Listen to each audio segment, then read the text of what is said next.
Hello again, everybody.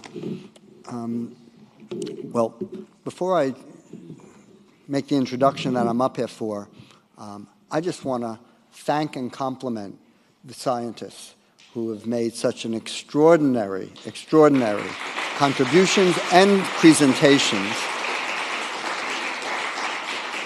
And also thank Dr. Taminga, Carol, what a great job moderating this. So thank you so much for doing this. Since 2014, BBRF has been awarding the Partis Humanitarian Prize in Mental Health. This prize is named in honor of Dr. Partis, the first recipient of the award. This international prize recognizes a person or organization whose extraordinary contribution to humanity has made a profound impact on advancing the understanding of mental health and providing hope and healing for people who are living with mental illness. Later this evening, we will present this year's Partis Humanitarian Prize in Mental Health to Franca Ma'i Sulam Young. She will be recognized for her profound humanitarian impact as a champion of mental health rights and a prominent force for healing in Africa.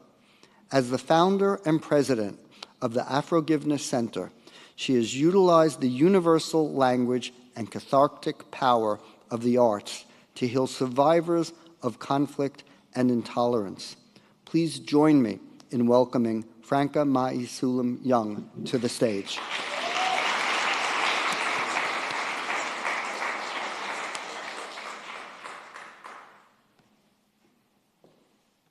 Oh, thank you very much, sir.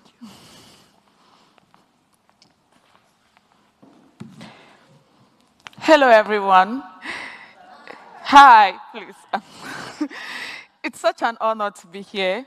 Thank you to the Brain and Behavioral Research Foundation for awarding me the prestigious Partis Humanitarian Prize in Mental Health. I still cannot believe I'm here. Thank you to all the presenters before me. I learned a lot from you, and a lot of the things you say were relatable. So my presentation today, I want to share my experience of navigating ADHD through self-art therapy in Cameroon's cultural context. So this is the table of contents. I'll just go fast because I don't want to. So what is ADHD? Attention Deficit Hyperactivity Disorder. I'm sure you probably know how to explain it in more scientific terms than I can. But later on, I'm going to list a series of traits I experienced before I was diagnosed.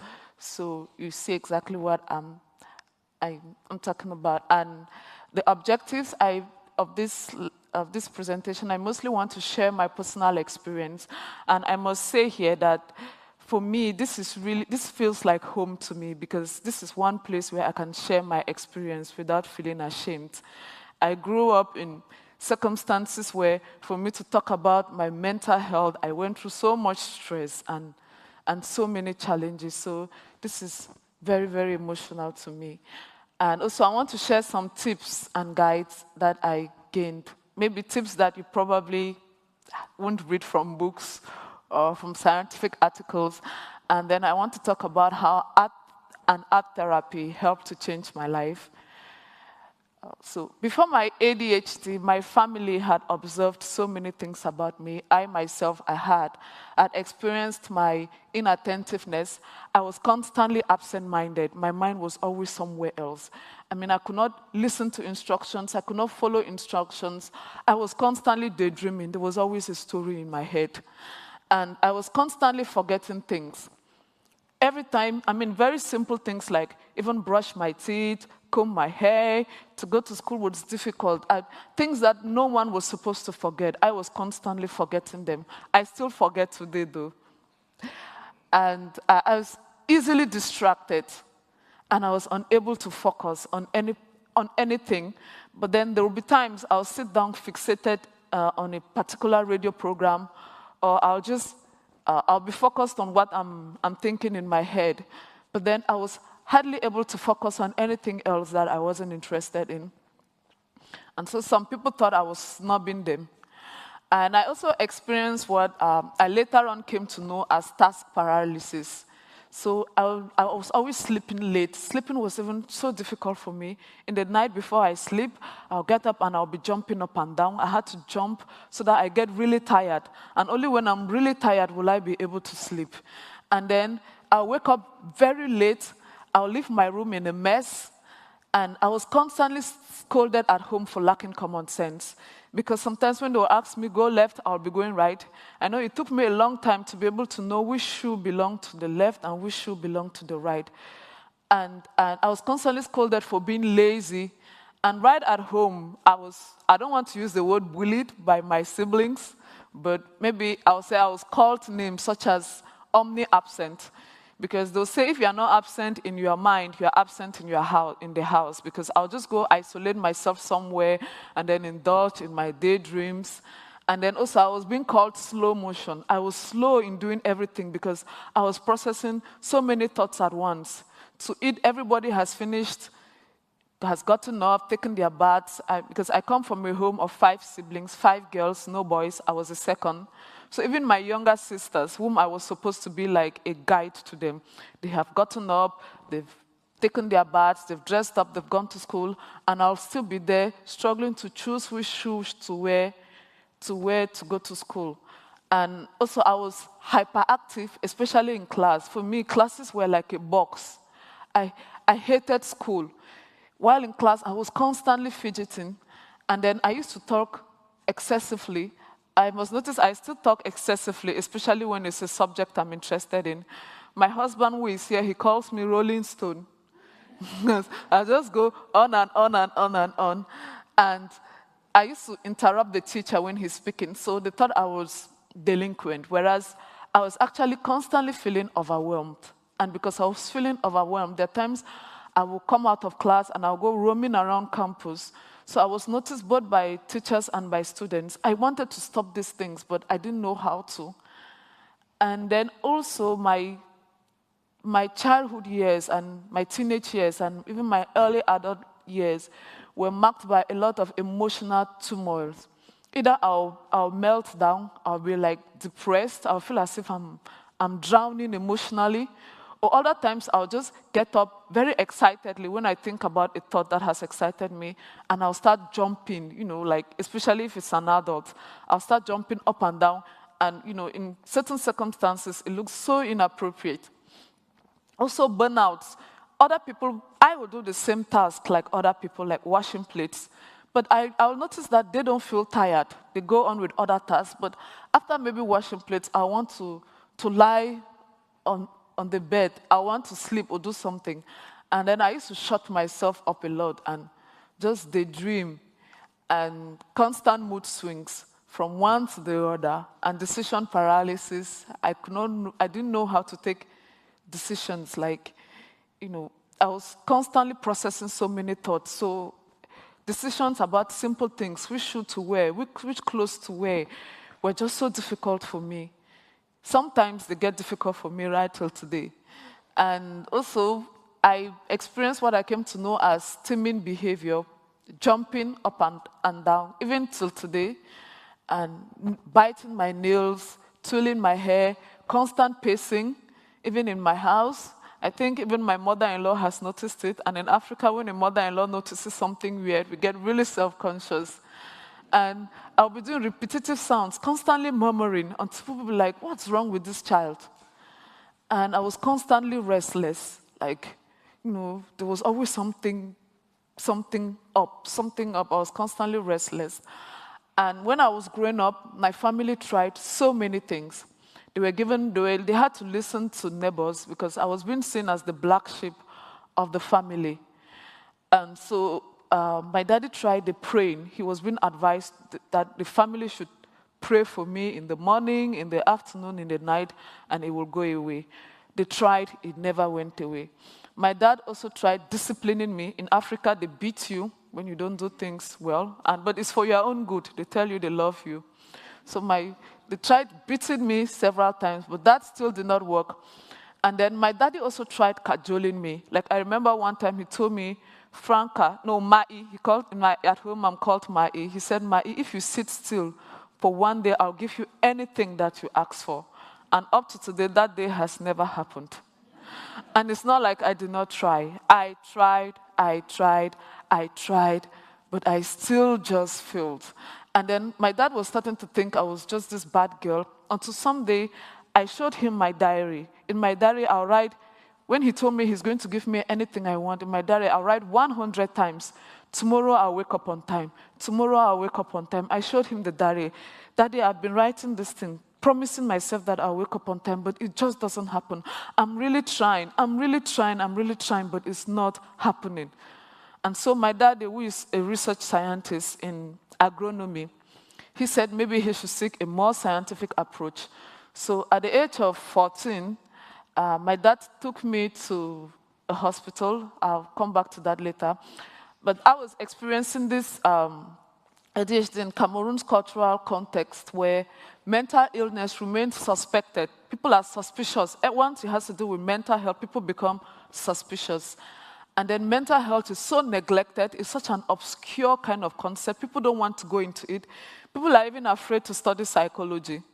And psychology students are being stigmatized and mocked right on campus. People hardly go to study it because they don't want the stigma. They don't want anything associated with mental health.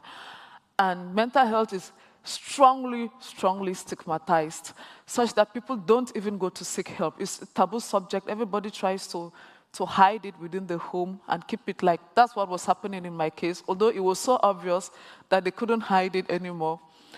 And in Cameroon and much of Africa, my husband is Nigerian, and there it happens to is probably even worse. If you're suffering from a mental illness, or if you are just behaving strange or weird, they'll say you have been cursed, you wronged your ancestors, and you need to appease them. So they'll take you to a traditional healer. I remember in one time I was taken to a place. I was very young at that time, so I don't remember the full details, where they had to use razor blades to cut my hand and then put some medicines there. They thought maybe they were freeing me from the spirit of jumping. It was ordered to appease the ancestors so that I would stop jumping and pacing around and talking when I'm not supposed to talk.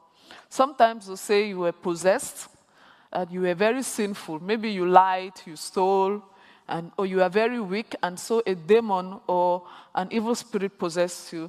So you need to go to a pastor or a priest so that they can cast out the demon and exorcise you.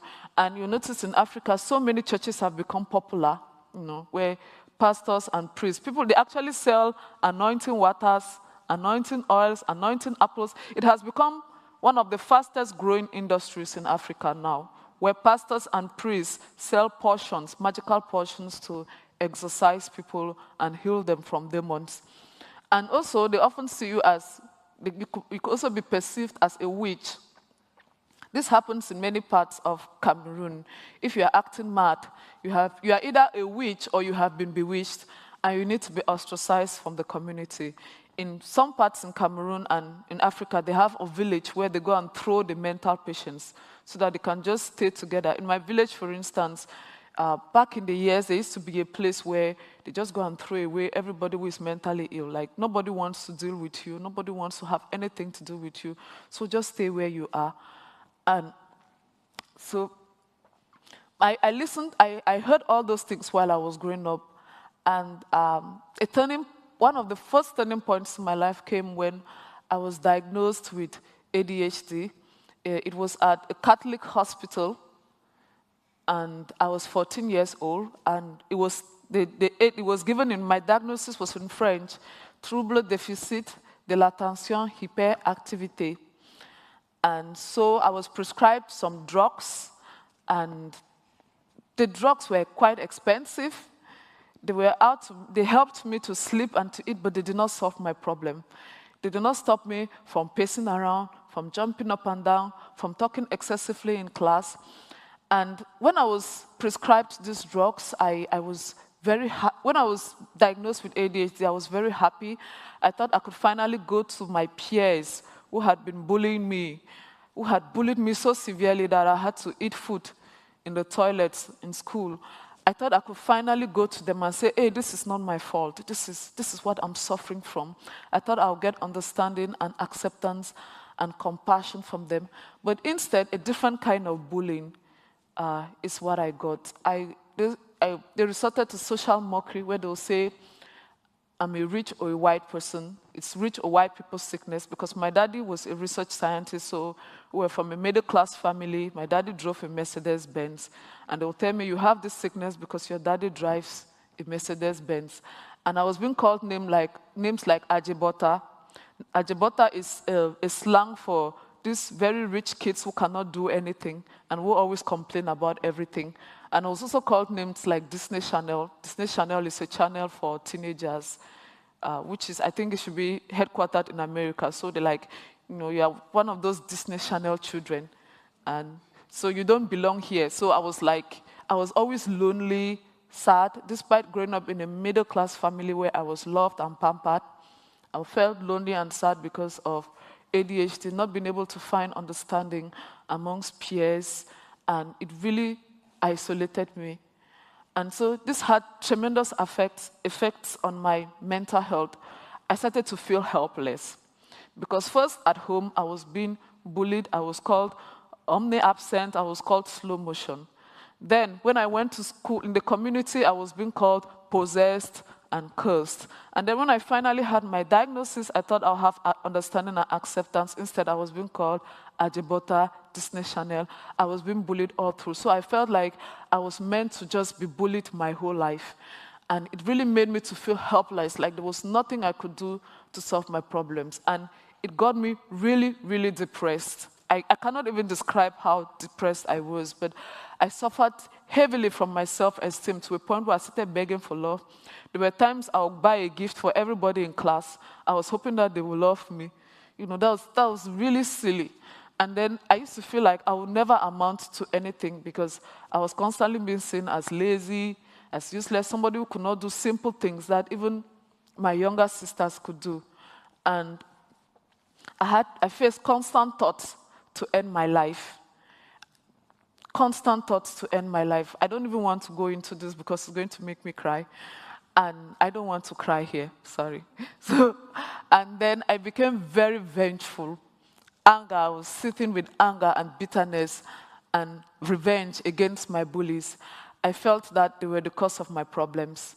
And I was very angry at them. And, there were times, there was a time I actually hatched a revenge plan, how I was going to deal with these bullies, how I was going to, summon people to beat them up. I was constantly filled with thoughts of how I was going to revenge. And then I told myself, by beating them up or by humiliating them, I'm not really going to revenge. So what I'm going to do is I'm going to succeed. I'll spend sleepless nights trying to study so that I can become the best in the class, because I heard one quote that says, success is the sweetest revenge. But even then, that did not make me happy. It only made me in a constant state of survival. I was constantly trying to prove, constantly trying to be the best, not because I really wanted what I was doing, but because I wanted to hurt my bullies. But they were still constantly in my mind. They were like controlling me. And so I eventually changed my narrative from success is the sweetest revenge to forgiveness is the only way forward. I usually say the best way forward. I'm going to describe later about how I came to find peace through forgiveness. And so in that moment when I was angry and resentful, I don't know, all of a sudden, I don't know when I started writing poetry. I was about 15 years old, but I started writing poems just to describe how I feel. And writing these poems, they helped to take a burden off my shoulder, because I was constantly feeling heavy and angry and resentful. And so they helped to take a burden off my shoulder. And also I started drawing. I don't have pictures. I no longer have the images I drew because I don't know where they disappeared to. It happened a long time ago when I was 15 or 16. But I remember that drawing helped me to stay focused. No matter what my problem was, drawing was like a pool of happiness. I'll just go and disappear into a drawing, and I'll be able to release stress and release anxiety, and I'll just feel happy. So I remember drawing and poetry had that effect on me. They helped me realize that I could be focused. This is some of the poems that I wrote. This was a poem where I was describing how I feel. Like, it's a good, bad mood. I wrote this when I was about 15 years old, where I'll be like, have you ever felt the strength of a cobra's venom? That's actually how I felt. When you're stuck fuming by the wings of every atom, it hatches and fetches and clutches your being from up to bottom and matches your soul to the death of Gomorrah and Sodom. If you know not what it's like, a good, bad mood, I plead, never taste the food, or you'll brood and brood and brood of anything but good. So I was just describing exactly how I was feeling. And I also wrote poems like this. I left from writing poems where I was just describing how I feel to writing poems where I was starting to take a resolution. Like in this poem, Insecure, I wrote the poem after contemplating how I was being severely bullied. I started by describing how I feel. It is the greedy doubt in my trembling walk, swallowing my voice and its right to talk. It is the rumbling empires I carry like bulk, sitting on the shadow that I am among the folk. It is the careless overdose of delusions about me, the staggering bones of their emotions which I see, the crucifying wish that I could make some solemn plea and cowardly buy them into letting me be. And then in this poem, you see at the end, I'll go from just describing to taking a resolution, like I'll write, perhaps I am right, perhaps I am wrong, but this is me, my life, and I've got to be strong. By writing things like, this is me, my life, and I've got to be strong, I'll feel so empowered, like I'm taking a decision, I can do something about it. And I also wrote, and I left from writing poems where I was taking decisions to writing poems like this where I became happier, that I can do something about it, like inspiration welled up from the heart of sorrow, curved and behold, love did catch the cold. Here, because I was starting to take responsibility, I was starting to love myself more, I was starting to feel more empowered. So my life started to feel like a rainbow and like a utopia of gold. So these are some of the few poems I was able to find that I wrote at the age of 15, 16. And so what this writing, poetry did to me, doing art did to me was, it gave me a platform for self-expression. I was able to release anger and bitterness. All the anger and the bitterness and resentment I was feeling, I could not tell anybody because I felt they were only going to bully me. I was able to write it down in my diary or in my books, and then I was able to release that anger. And by releasing that anger, it felt lighter and lighter and lighter until I got to a point where I could forgive. And then secondly, it helped me discover myself a little bit more. Each time I write this poem, I'll look at it, or each time I did these drawings, I'll look at it and I'll ask myself, is this who I am? Or is this who I want to become? And it helped me to reflect. It helped with self-reflection. It helped me to weigh. And then it helped me to own my narrative. Because before, I was just living on autopilot, telling myself everything that the bullies were telling me. You're useless, you're stupid, you can't do anything, you will never amount to anything. But by writing poems, I could actually write what I wanted, or write who I actually wanted to be. And by owning my narrative, it helped to empower me emotionally, to a point where if someone said this about me, I would say, no, that is not me. What I wrote about me through my poems, which came right from my self-conscious, is exactly who I am. And then it helped boost my self-esteem because I didn't feel useless anymore. I realized that I could write poems. If somebody told me you are useless, you can't do anything, I'll be like, have you seen my poems? Like I can write poems and I can also draw, so I'm not that useless. And then I discovered the power of words in helping people heal. And then it helped me develop compassion for myself and also compassion for the bullies and the tormentors. I realized that these people bullying me were bullying me probably because they too were hurt, because I know what it means to feel revenge. So you can only feel revenge if you've been hurt, so you want to hurt another person. So it's true, it doesn't justify the fact of them hurting me, but at least it helped me have compassion for them such that I did not hate them anymore. I did not want to seek revenge anymore, I started to care more about myself. I started to take more responsibility, own responsibility for how I was feeling. And that was largely thanks to poetry and drawing. And so I even started writing poems, which I don't remember where I kept them, where I was wishing my bullies well. And because I believe that if they hurt me, it's because they were hurt, and mostly because they were ignorant. People do mean things out of ignorance. And because I realized that they were ignorant, and there was a lot of ignorance surrounding mental illness, mental health, and especially my condition, ADHD, I decided to become a journalist because I wanted to raise awareness about the condition that had affected my entire life. And so as an undergraduate student, I think at the age of 17, I reached out to our campus radio and applied to serve as a journalist, part-time though. And my aim to serve part-time, even though despite my very charged academic program, was because I wanted to raise awareness about mental health.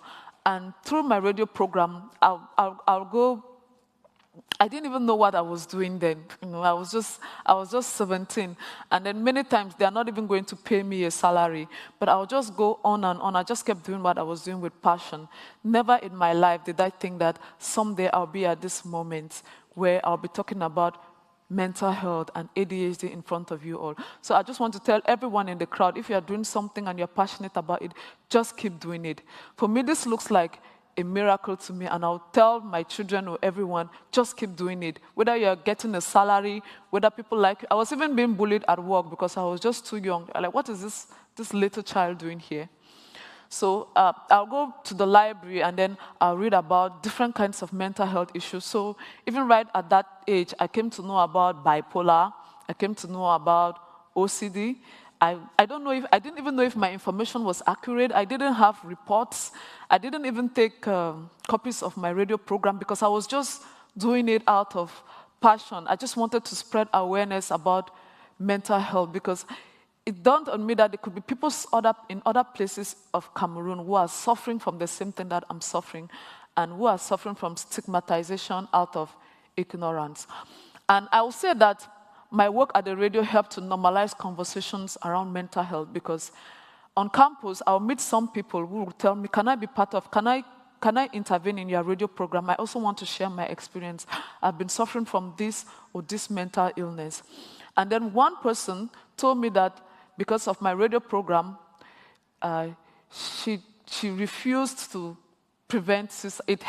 My radio program helped her to prevent suicide. She said she was on the verge of committing suicide because she felt helpless and didn't know what to do. She had been dejected by her entire community. But thanks to my radio program, just the fact of knowing that there are people in other places who are suffering from this same kind of mental illnesses that they're suffering from, who can come and speak up about it openly, it helped her to prevent suicide. And then in 2015, my friends and I founded Positive Youth Africa, and our main aim was to inspire and engage youths to live a positive and purposeful life. After my experience at the radio, I found out that when you have a problem, just try and do something about it, and then you realize that you are not just a victim of the problem anymore. You are now like a voice or a survivor of that program. So we founded Positive Youth Africa, and also we wanted to encourage youths to stay mentally healthy because we believe that positive outcomes can only come from a positive mindset. And I remember in Positive Youth Africa, the preamble to our constitution was, we are creating a Positive Youth Africa where youths do not blame but take responsibility, where youths do not lament but learn from history, where youths do not limit their challenges but challenge their limits. So right at Positive Youth Africa, I sold 1 million copies of Positive Youth Africa magazine. You know, in Cameroon and in Africa, people don't read. So to sell up to 1 million copies of a magazine is like an achievement. And right at Positive Youth Africa, I coined the phrase, my inner peace, our global security. Because I wanted to communicate the idea that you can only be at peace with others if you are at peace with yourself.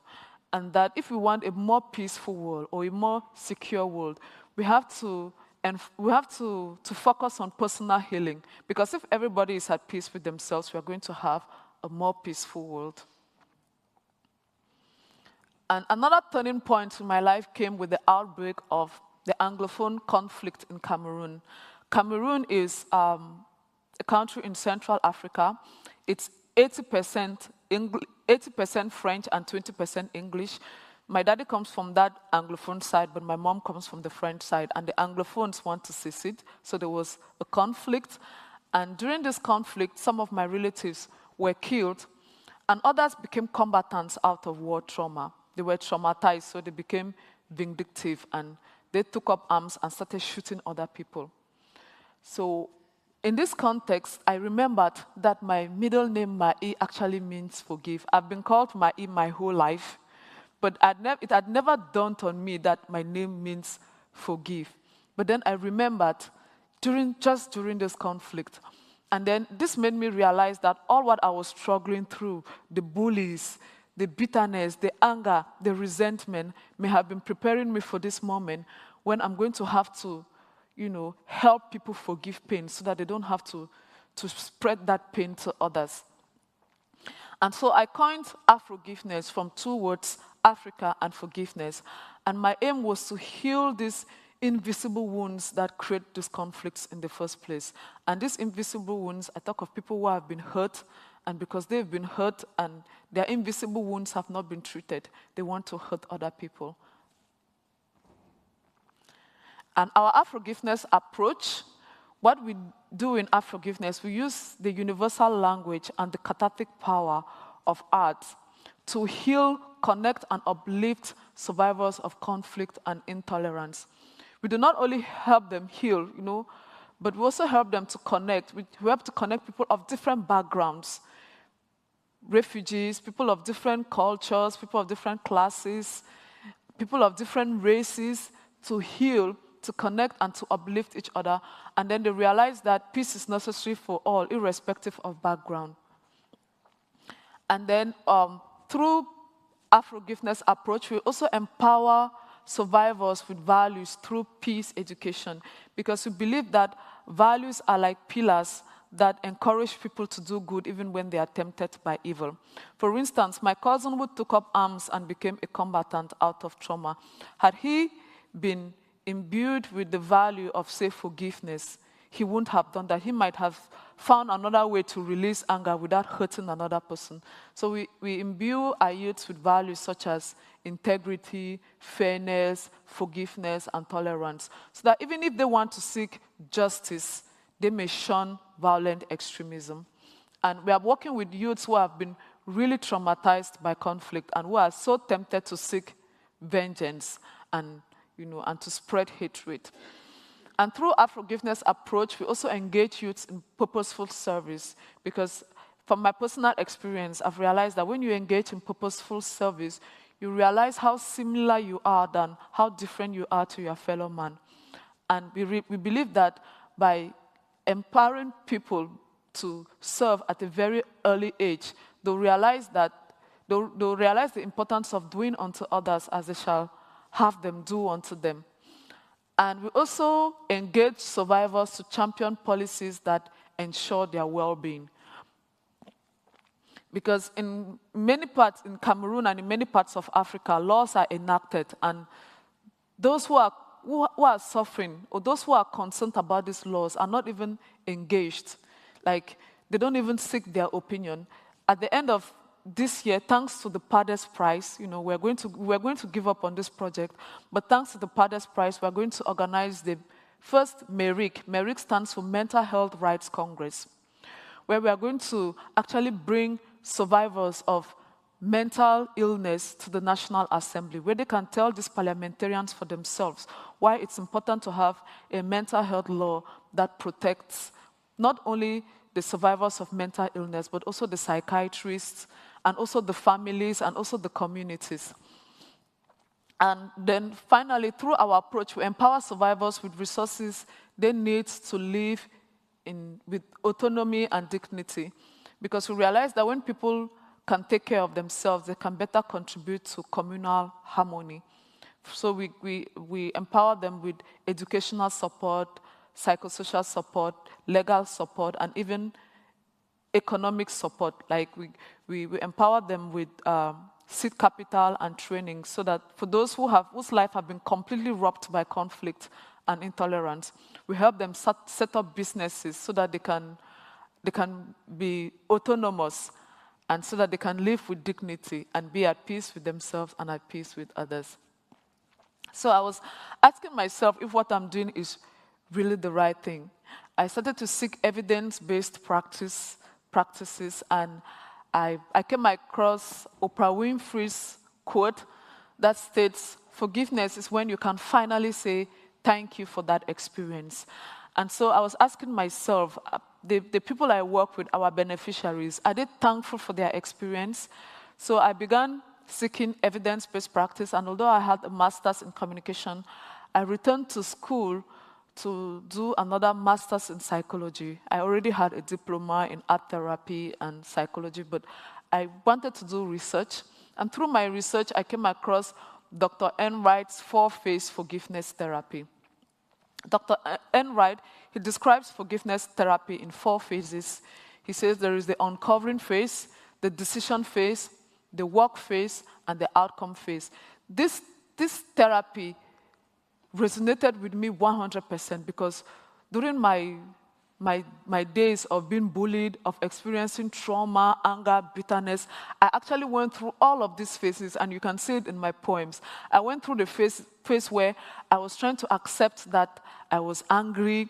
I was trying to describe how angry I was. So I went to the stage when I was starting to make a decision about my anger. Was I going to sit there blaming everybody, being a victim, or was I going to do something about it? And I went through the phase where I had to do the work, like pray about it, work about it, serve others, so that I could feel, fulfilled.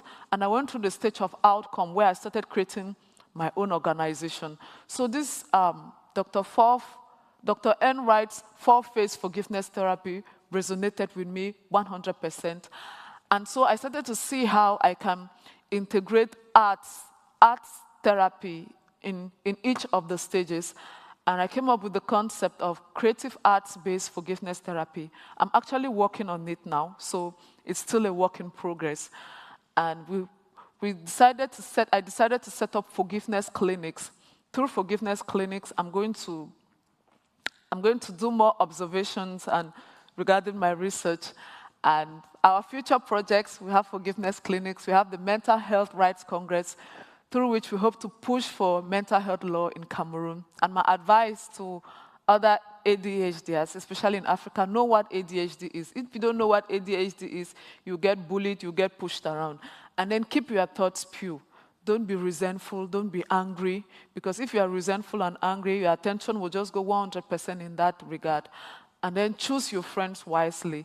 I have the best husband in the world. I don't know what my life would be without. If I had chosen a bad, abusive husband with ADHD, I'll probably have died by now. And then also engage in purposeful service. Once you serve others, you feel fulfilled, you feel happy, and then you can always find meaning for your suffering. And I'll end with this quote: make your difference the difference. Whatever your difference is, whether it's schizophrenia or OCD, make that difference the difference. Use that difference to make a difference in the world. So please make your difference the difference. Thank you for listening to me. I know my PowerPoint presentation. Thank you.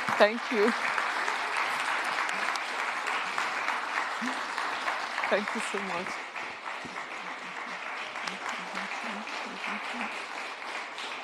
What a very fitting end to the morning to hear about mental health treatment and treatment development around the world. So thank you so much for coming here and talking to us. My and we'll pleasure. see everybody at dinner. Thank you.